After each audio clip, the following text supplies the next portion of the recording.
Hello and welcome to the 5D CFO podcast. My name is Angela Marie Christian, and my mission is to help entrepreneurs and thought leaders rise to the 5D, where we can find wealth in all dimensions in all areas of life. Enjoy. I am excited to introduce you to our guest today, Ryan Lasan.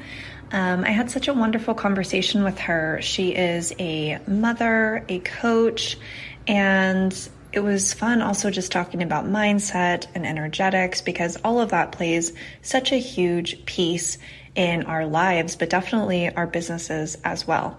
So I hope you'll enjoy this conversation as much as I did, and check out the show notes for how you could learn more about Ryan and work with her. Enjoy. Hello, Ryan. Welcome to the show. Thank you so much for being here with me. Thanks, Angela. I'm super excited to be with you and your listening audience, and it's a pleasure and such an honor. Thank you. Thank you. Thank you. Yes. So I would love for you to start by just telling us a little bit about your background and then what led you to this coaching space that you're in now. Yeah, thank you. So I always love that question, like, where did how did you start? How did you get into this? Because I do feel like it's important to say, I feel like it's been kind of a life's journey. I did not start out in elementary school or high school or even college or through my master's saying, I'm going to be a coach. I very much evolved into that. So I'll share sort of like a turning point where several avenues came together. And that was in about 2015. And I was, just to give you some of those intersections, I had just completed my master's degree at Georgetown, which was in communications and public relations. So again, not in the direction of coaching. I was working in a nonprofit that was doing very meaningful work, that I was committed to the programming, and I found myself, as many of your listeners may find themselves, feeling very underappreciated, overworked, underappreciated. Yeah. And what I now know that means you've outgrown your space. Right. So that means that a leap is, you are due a leap in life. I didn't know that then. I was very, very, very frustrated and very hurt and very feeling, the baggage of all of that. I also had in 2012, so 3 years before, I had started a brunch series for my girlfriends. I was in my early 30s and I had gotten hip to this idea that I wanted to create a networking space for other women in their 30s who were, doing things and aspiring to do things. I was teaching leadership at work. So it's very much like part of who and what I am, is this idea of more than leadership, transformation, sort of under the dome of leadership. And so I'd started this Sunday brunch series called Inspire Sunday Brunch, and which is the name of my business, is called Inspire Brand Consulting at this point. What was also unique about that was I was looking for a speaker at the time in 2012 when I started this to, present some transformational conversation. And I was at lunch with a girlfriend and she said, "You are the speaker." I said, "Oh my God, it's not me," right? Like total imposter syndrome, and perfectionism, which is what I coach on, specifically those mindsets, flared up. And she said, "No, you're the speaker." And it was one of those moments where, you don't have to have a religious background, but intuitively, there's a bigger message here. It was one of those. Like, let me listen, let me step into this. And so I did. So at this juncture in 2015, I had this pseudo business because I had done several events called Inspire Sunday Brunch. I had a very frustrating experience, frustrating phase of work. And I had finished my master's degree at this time. So it was like a kind of a nexus of things. At Georgetown, they were starting to offer a career development class. To pilot it, they invited 5 or 6 of their female graduates from my program to spend a Saturday going through kind of the curriculum together with the teacher who was a female coach. Never worked with a coach before 2015, never. I had like kind of heard it, kind of on the scene, but, never worked with one before. And yet it was very much what I did, who I was. And so we walk into this, classroom and we're having get to know you kind of things. And Sunny asked, Coach Sunny said, do you speak to yourself if you are your own best friend? And a couple of things happened when she asked that. Do you speak to yourself as if you are your own best friend? One thing that happened was what, Dr. Brene Brown talks about, which is that warm, oozy feeling that comes over called shame. That was very present. No, I do not speak to myself as if I am my own best friend. In fact, what I am registering in that moment was I talk to myself in absolutely the counter of that. I am so shaming of myself.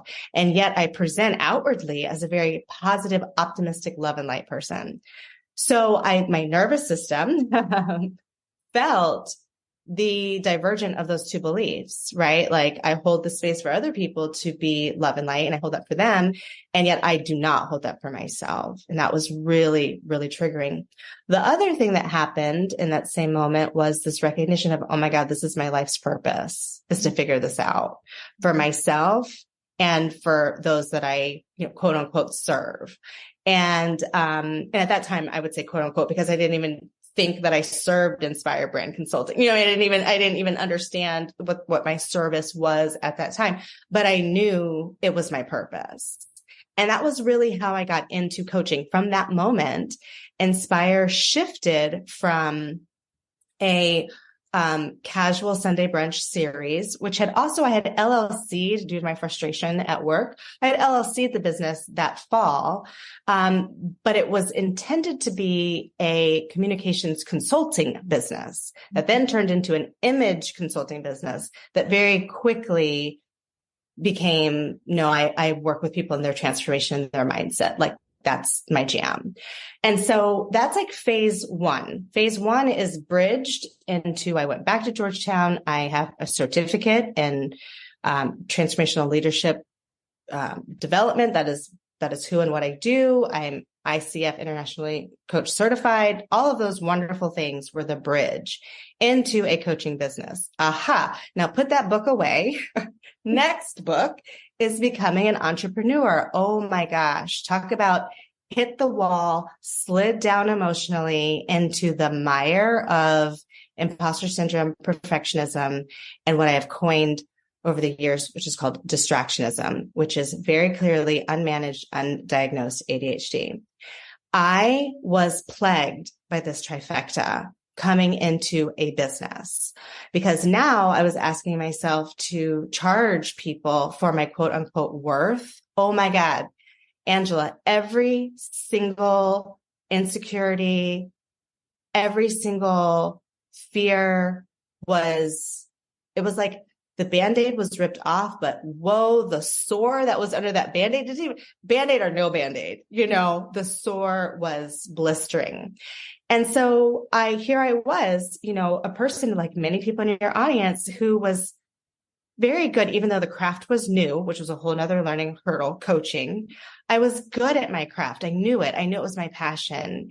And yet starting a business, owning a business, creating a business is a whole nother, I don't, what to call it. Because of course I want to call it like the beast, a monster.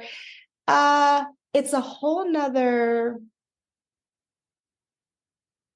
if you're a parent, it's a whole nother baby to birth. Mm-hmm. It's its own individual. It's its own entity.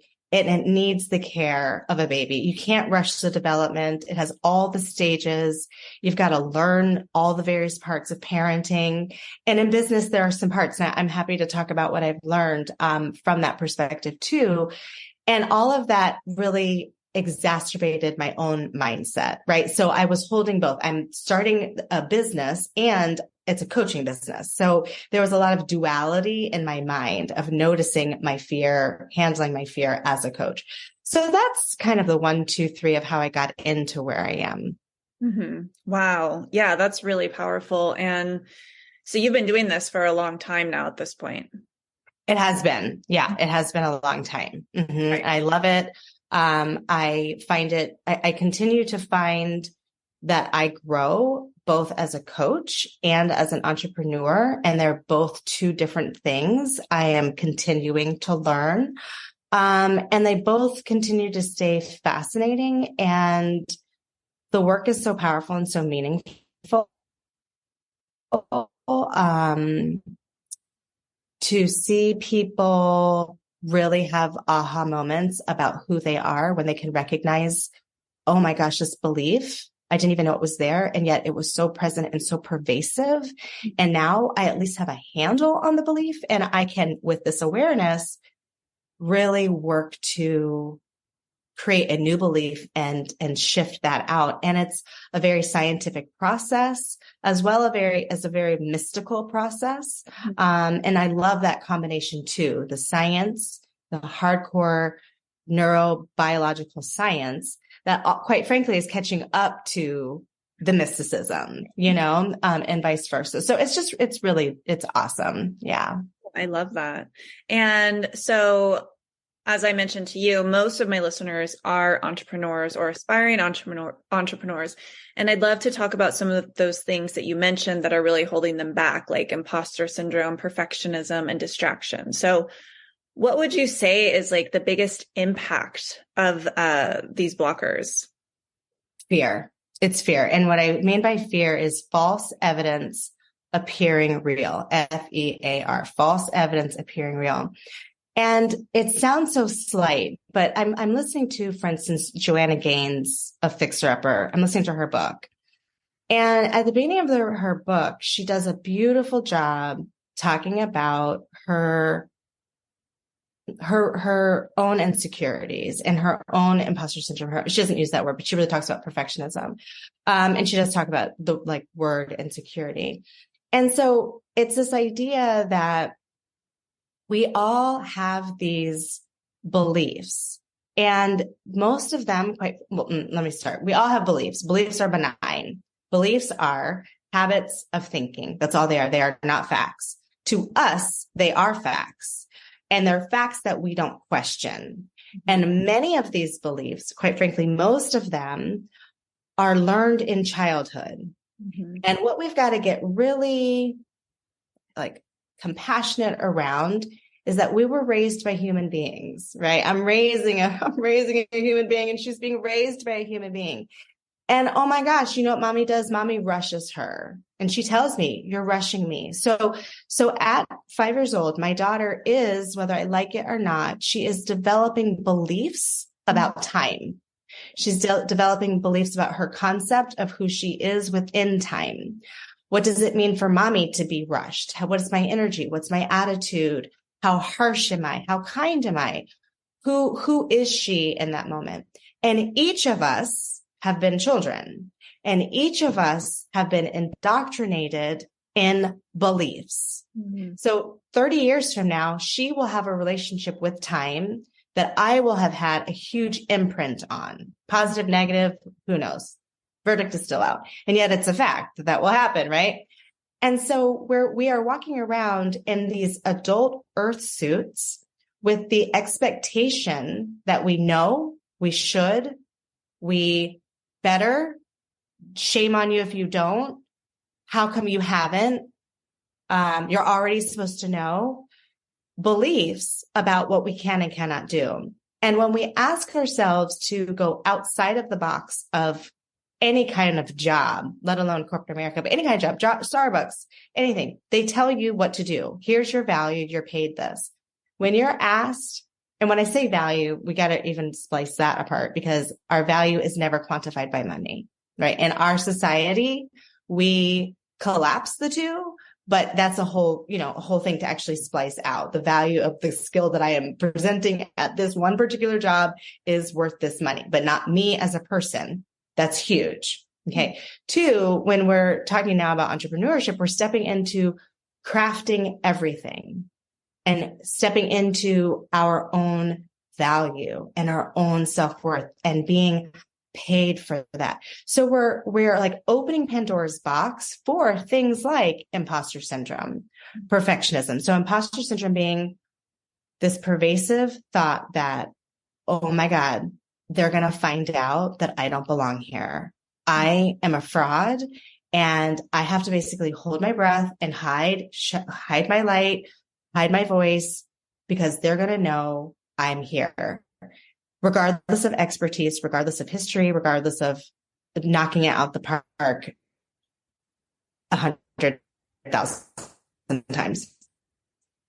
Second is perfectionism, which is until I am absolutely ready, until everything is 100%, I cannot be seen. They cannot know. It's too afraid of failure, too afraid of success to be exposed. Distractionism is this idea of I am constantly so overwhelmed, so overstimulated.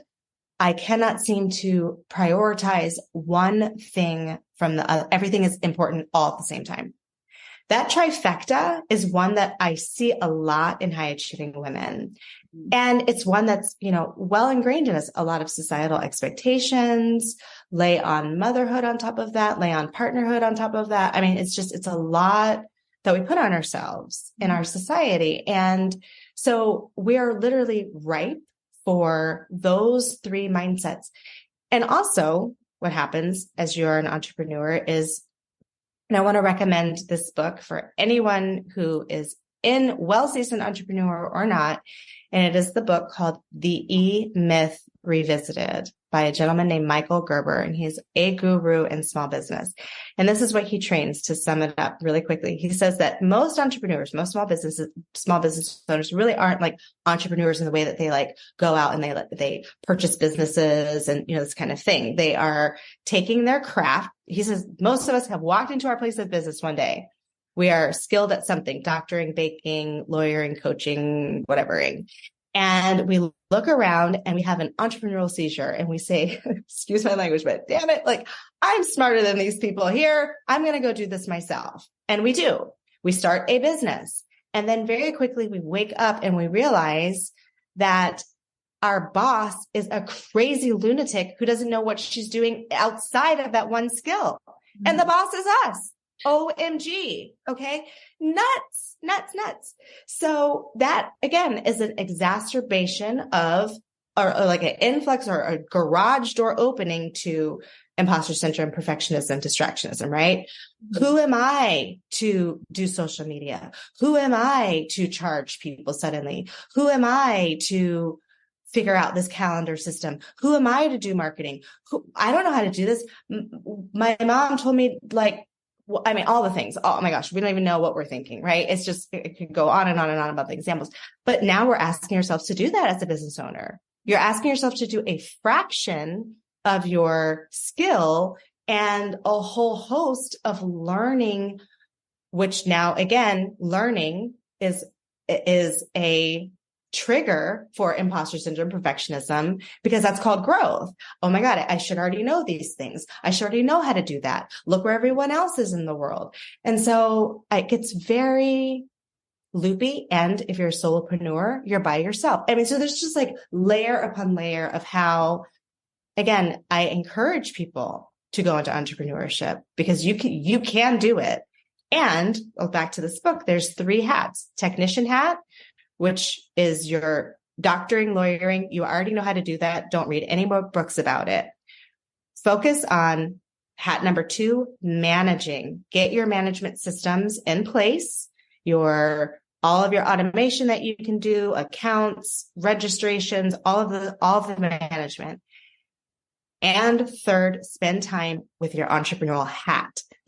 Being an entrepreneur. So those 3 hats: technician, which you're probably sounding already, management, and, entrepreneur, visionary, shaking hands, meeting babies. So that is how I think imposter syndrome, perfectionism, and distractionism really exacerbate entrepreneurs' sort of, experience in terms of a lot of anxiety and overwhelm that can be managed. And 2, those 3 hats of entrepreneurship are really helpful to foster within oneself. Yeah, I love all of that. And yeah, I'm a recovering perfectionist and I still catch myself sometimes. Yeah. Me too. Yeah. And I understand. Absolutely. I call myself recovering too, because it's something that life has all kinds of course, every moment of every day triggers. It's like, oh, there it is again, wow, self. It's there. Yeah. It's pervasive. Mm-hmm. Yeah, and I have so many friends in the entrepreneurial space who have such amazing gifts to offer, and they're so stuck in, well, I have to get this sales page right first. I can't launch until I do this. I can't start talking about my offer until I really, and it's like, no, just start, and I think it holds people back for so long. I could not agree with you more, Angela. I could not agree with you more. And it's finding that sweet spot of holding grace for yourself to learn and do at the same time. Yeah. And it's, it is a learning balance, I think, all along, for sure. Yeah. Well said. Exactly. Yeah. I had to learn how to, one of my mentors said this, like, build the plane as you're flying. I loved that. Yes. Yeah. It's so true. It's so true. Yeah. And fix it too, right? Oh no, there's the wing. Oh gosh, I've got to fly, build, and fix. Yeah, it's true. And the capacity to do that you can, and you have, and you coach people to do it. It's really powerful. Yeah. It's awesome. So I'd love for you to talk about something I saw on your website. You mentioned the 3 energies of professional advancement. Yes, absolutely. So there are actually 8 steps to my process, and there are 3 foundational steps. And these are the steps that in every single coaching call with my clients, I set as the intention. So the first 3 are clarity, courage, and confidence. I'm going to break them down for you. So clarity, we've got to get really clear on the things that we want. So many people listen, when I say so many people, I am included in all of these things, working these things for myself. There have been so many times in my own life where lacking clarity, and for you, what do you, listener, what do you want? What do you want? And how specific can you actually get with that? And that can really, sitting with that can really cause a lot of consternation if you're not sure, particularly if imposter syndrome, perfectionism, and distractionism, if that trifecta is holding you hostage, that can be a very difficult question. What do you want? Well, what's expected of me? What do other people want? What should I want? I don't really know. I've never, so that again, in and of itself can even exacerbate what someone's already feeling. So we're kind of catching ourselves in this. But the question, what do you want?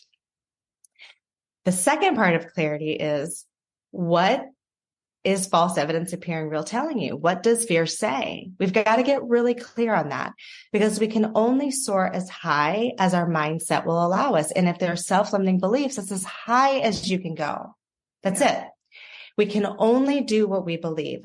We might know, I know, I should put these potato chips down, but I believe that I'm not really worth it, and I'm tired. I believe I'm more tired than I am energized. And so in this moment, I'm just going to do what I believe, even though that is not a conscious conversation. It's, I should put these down. I don't feel like it. I'm going to sit here, is what it turns into. And now I'm shamed that I don't do what I say I'm going to do.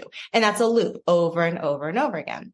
So this idea of really tapping into, what does fear say? Because fear has so much wisdom. Each of you have gotten you where you are. And each of you, I'm more than sure, have a lot of success under your belt. You got you there.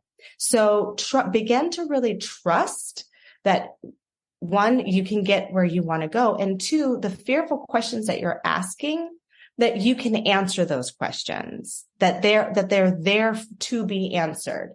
Like a question I had the other day for myself was, it boiled down to, what am I doing wrong? And I have this, and fortunately, I have a coach. I believe in coaching. I have had consistent coaching for as long as I've been in business, which has transformed myself and my business, quite frankly. And so just Tuesday, I'm in a coaching conversation with my coach about my own goals. And the question was, what am I doing wrong? And we were talking about the wisdom of fear. Mm-hmm. And, the conversation turned into, well, 1, you have the capacity to answer the question. So what is the question? Is the question? Are you doing something wrong? And I had to really look at that. Well, just like I thought, well, just because it's a question doesn't mean I'm actually doing anything wrong. So what is it? So what's behind the question? How do I either be more consistent, but there's wisdom in this nagging fear question that kept saying, what are you doing wrong? What are you doing wrong? What are you, and so pause, listen to fear, get clear on it. Number 2 is courage. Having the courage to reframe what fear is saying and lean into the direction of what you want. That requires courage. Mm-hmm. From a point of courage, we can take confident action. So that triad really helps to dismantle perfectionism, imposter syndrome, and distractionism, because you are now coming from a point of clarity, a point of courage, and a point of confidence. Mm-hmm. Yep. I love that so much. So true. And I love asking or stopping to ask yourself about that question that's repeating in your head. That's so important. Absolutely. Because the benefit of that, one, is answering the question, right? Which so often we're like afraid of the answer because the question seems so scary. And then 2, it's a surge in confidence that the answer is there. So it really does behoove us. And we're not taught to, but it really helps us to like sit with the muck and the yuck, because there's so much wisdom there. And essentially that's what coaching, that's what it does, through a very holistic process. It helps a person to really sit with those questions. That's certainly what I do with my clients. Yeah. Yeah. And I would love for you to share with us how you generally work with people. Like, what does that look like? And where people can find you online if they're interested in working with you? Yeah, absolutely. So, what does it look like? What I love about coaching is that, one, coaching as a field can look, it's always individual. I think therapy is too, it's a personal craft, which is awesome. And then also the thing about coaching is that I am a formal coach. So in my coaching conversations or my coaching sessions, it's very, if someone has not worked with a coach, essentially what it is, it's goal oriented, meaning like at the top of the call, we set an intention for, I'm really looking to work on this thing. And then it's provocative or, provoking questions about what is that? What does that look like for you? What would success be? What are you afraid of? What opportunities are here? What might be holding you back? And so there's a level of questioning and introspection that happens. And this creates a sense of self-awareness for a person. Oh, I didn't realize I was having that behavior or having that thought, or really, I didn't realize that was holding me back. And here are now some tools to rethink this. And so really transforming sort of the mindset, that piece, which is so awesome and so very important. And then the other thing I love about my practice is that I'm a holistic coach. So I use all of my intuitive gifts with my clients.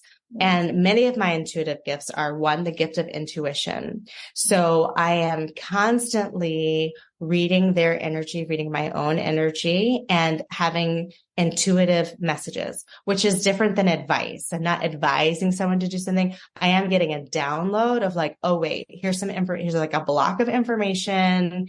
Here it is. What does this mean? How is it impacting you?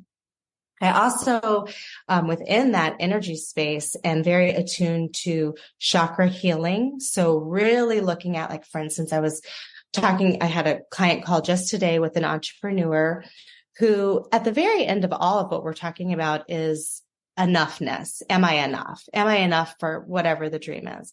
And so we were talking, and so the way it was registering for her was the emotion of guilt. For me, what was stuck in my energetic body was shame. And that's an intergenerational imprint. And we were talking, for her, today was guilt. And so what I did was, after really coaching through where she was, what was coming up for her, we moved into an energy clearing. So at that point, I went through a guided meditation with her to really help her relax, but also very specifically to speak to her subconscious mind through, really through hypnotherapy, to help her really, embody the messages that we were speaking about untangling the guilt, essentially. And then I was able to go into her energetic field, and this is all at a distance over the phone, and tap into where in her body was she holding this energy. And then through various techniques, help to release that energy that's in imprint so that she is essentially like less, I want to say the word resonant, but like she's not resonating or vibrating at the frequency of guilt, meaning like all of life, she's living all of life, like, should I pick up this thing or not? Should I buy this thing or not? Should I call my mom or not? Should I go out on a date or not? Everything's imprinted with a sense, a twinge of guilt there. Twinge. Oh, I feel guilty. I feel guilty. And so really to alleviate that from her experience so that she's like, should I pick up that thing? I don't know. Do I want to pick up that thing? Do I not want to pick up that thing? And it's actually like a objective question without, oh, I feel guilty about that. And so now she's, at a different level of almost neutrality within herself. So that's, kind of a 1-2, the coaching and that energy perspective. Now, I'll also say, because I work with, entrepreneurs and people who are moving up in their career, it's all steeped in, like what we were talking about today was her business. It doesn't sound like it, but believe it or not, it was all about her and a business objective. She wants to expand. She wants to play bigger, in the domain that she's in. And so what people come to me with is, I feel stuck in my career, I feel stuck in my business. And what very quickly, we identify is, oh my gosh, I actually feel stuck within myself, because it's all a relationship with us. And so which is true, the marketing and everything else says entrepreneurs and rising career, which is true, but creation is creation and dream manifestation is dream manifestation. I just happen to have the lens of, career and entrepreneur, but it's really all the same. No, I love that. I didn't know that you incorporated all of that into your coaching sessions, which I think is amazing. And I feel like, I've been trained with mystics and shamans, so I'm like really into all of that. And I think that is the future, like making it more holistic in that way, for sure.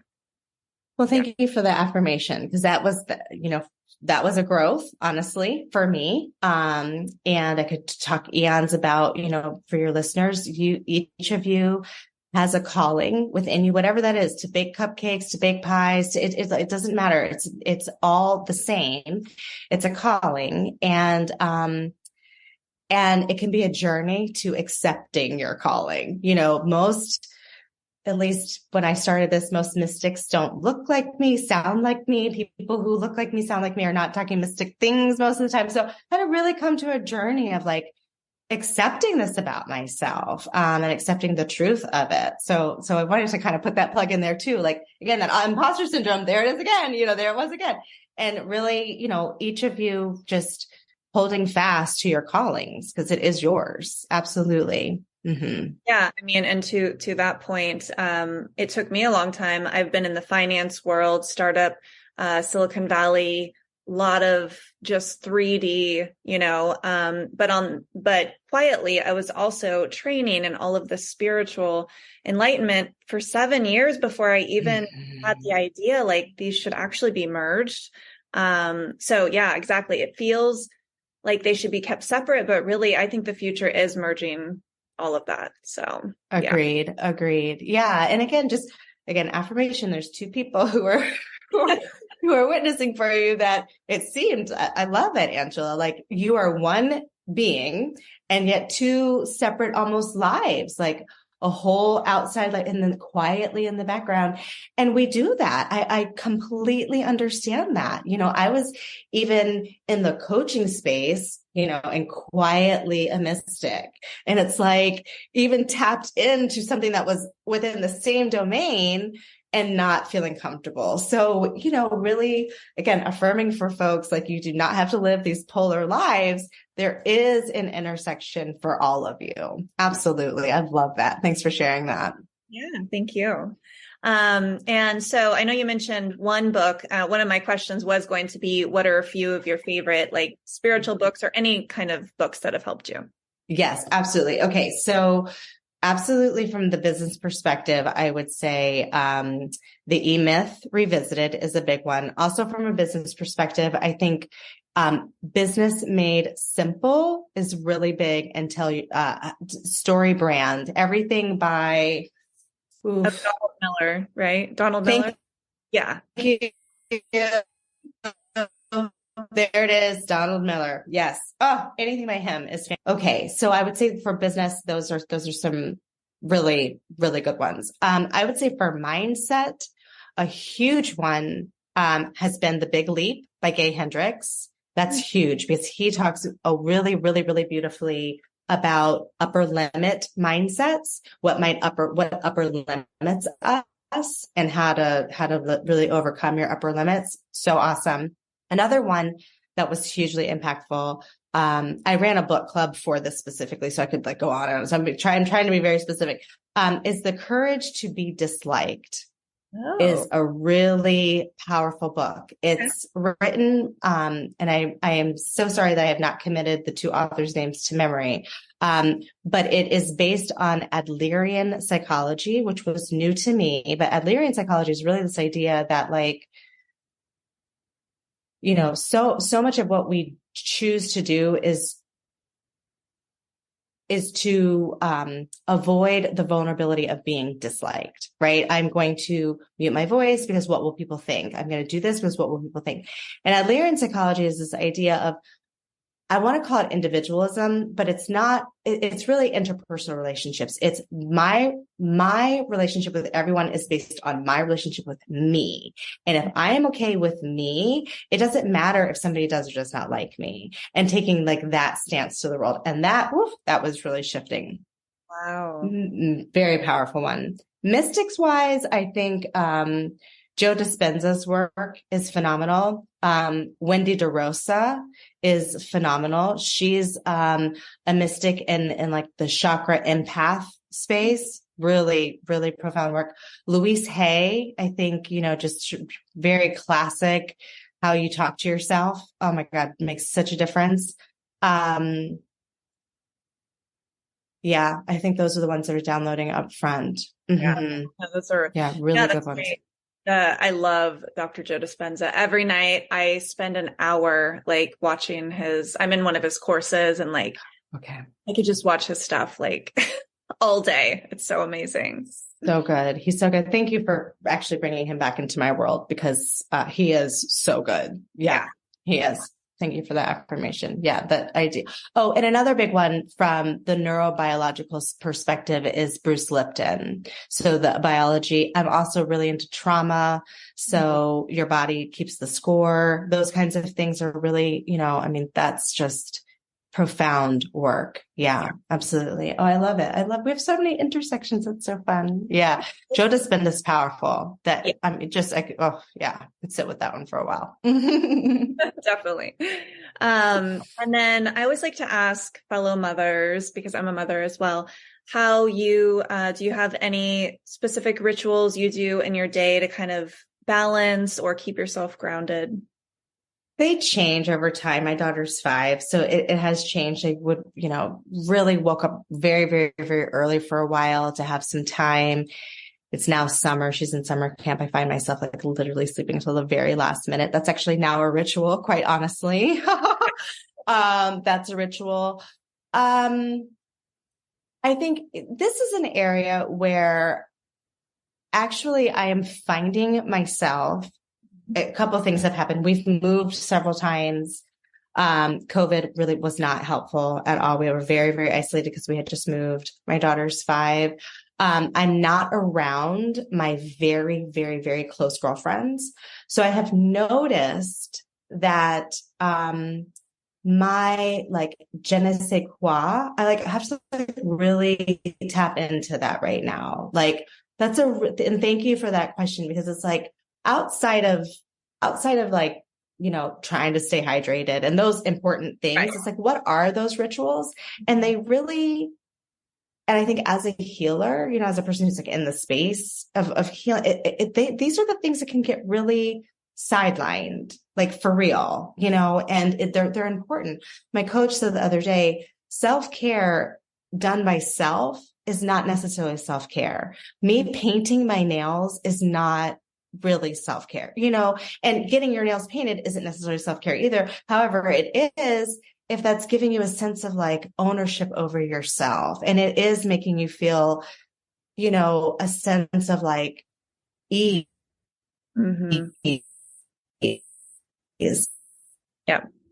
we had cleaning, I worked it as a family that they came today that has made a huge difference. Those things are huge. They're huge. So I have a few, you know, our cleaning team is one, and exercise and those kinds of things. And they all kind of dibble and dabble and fall off, but that's a huge one. And thank you for, you know, bringing that back on my radar, because it's actually something I've been really, really contemplating. Like, what's going on? You know, it's one we got to manage as caretakers.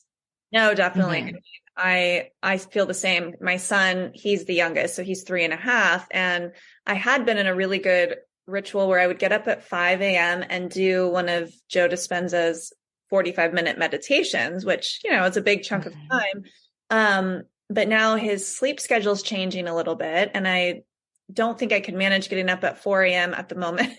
So I'm like, when can I fit this in? And I definitely feel a difference when I do some kind of meditation, even if it's just 5 minutes or something. But I find with kids, as their schedule changes, it kind of, you know, obviously it impacts us too. So it really does. It really does. I don't know if your little ones are Bluey fans, but I happen to follow Bluey on Instagram, which is so funny because one of the memes was something like Bluey is really a gentle parenting guide that kids enjoy. But also it said something like, being an adult is basically, or the reason I don't remember anything is because my child asks me like 50 million times a day about something. And then I can't even remember where my coffee is. So it's not really me. It's like, so right. Absolutely. It's a whole, you know, it's a whole nother thing of self-care, and then let alone, with a little person. It's such a wonderful question. Yeah. Right. Yeah. Thank you. Thank you for sharing what you're doing. Yeah. Mm-hmm. And so if for the people listening, can you share your website and where they can find you on social media? Yeah. Yes, absolutely. So 2 things. If someone is feeling like, oh my gosh, I've like seriously have to call her immediately and we have to chat, I offer a discovery call. So you will find that on my website, book a discovery call. It's right there. If you're like, oh, this is so interesting, I wonder more about imposter syndrome and perfectionism and distractionism, I offer a free quiz, which is also on the website. And the website is Inspire Brand Consulting. And on Instagram, LinkedIn, Facebook, it's all Inspire Brand Consulting. So you can find all of that there, but there's the quiz and the call if someone is interested in finding out more. Okay, perfect. And I can link all of that in the show notes too, for anyone listening. So. Awesome. Thank you so much. It was such a pleasure to talk to you and to hear all about your story and what you offer. So thank you for coming on. Thank you, Angela, and thank you to your listening audience. It's been really fun. Thank you so much for listening to the 5D CFO podcast. If you enjoyed this episode, please share it and tag me on social media. You can find me at Angela Marie Christian on Instagram, Facebook, and TikTok. If you haven't purchased my best-selling book, Manifestation Mastery, yet, it's priced at 99 cents on Amazon for the Kindle version.